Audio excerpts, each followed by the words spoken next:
Hato don na padeng jong pi, but kwa manang kren pareng, bet kane ka jing hikai kan yarab ya pi. Ladab ya jing mentoy na kane ka video, wan am glad ban share lem shaki perlok lane haying asam jok pi. Wan am glad ro ban like, share and subscribe ya kane ka channel. Knang ba pin yo ya ki video ki bat. The truth will set you free. Kasi kajing shisha kan pelaj no yapi. Your sorrow will turn into enjoy. Kasi kajing snowsi kan kala sha kajing kemen. Love your enemies. Kasi to i yaki nong shun jong pi. Love is patient.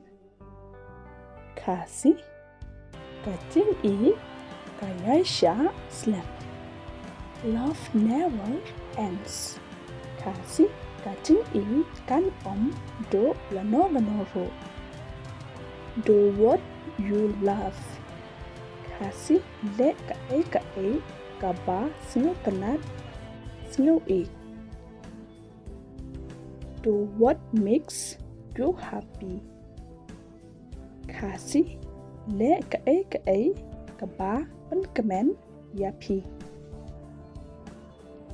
Practice make a man perfect. Kasi kajing persyang ka penlong ya ubriu banlong janai. Don't be afraid to speak the truth. Kasi what the ban kren ya kajing shisha. Don't be afraid to tell the truth. Kasi what the ban ya to ya kajing shisha. Don't hide the truth. Kasi what bore ya kajing shisha.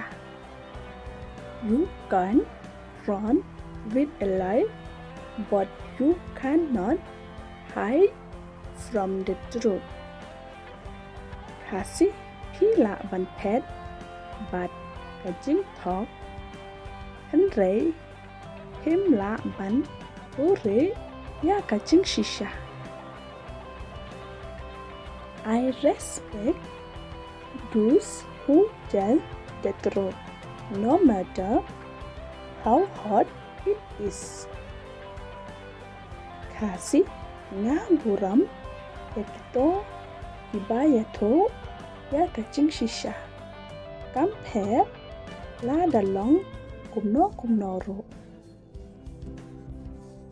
If you a will, there is a way.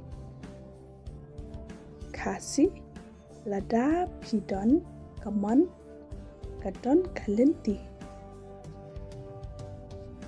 I don't trust words. I trust action. Kasi ngam shanya ya ki kentin. Nga shanya ya ki jingle la ne kam. If we trust God, everything is possible. Kasi lada ngi shanya ya ublay ki e bro kila banlo. Love all, trust few. Kasi i jabaro shanya tangkendian. This is not for you. Kasi kane kamde kachongpi. I thought it was mine. Kasi nga dangmut kade kajonga. What makes you happy? Kasi ka ba penlong yapi ba pi kemen. I remember those days kasih ngakit mau saya gitu kisni. Tuesday, it will never come back.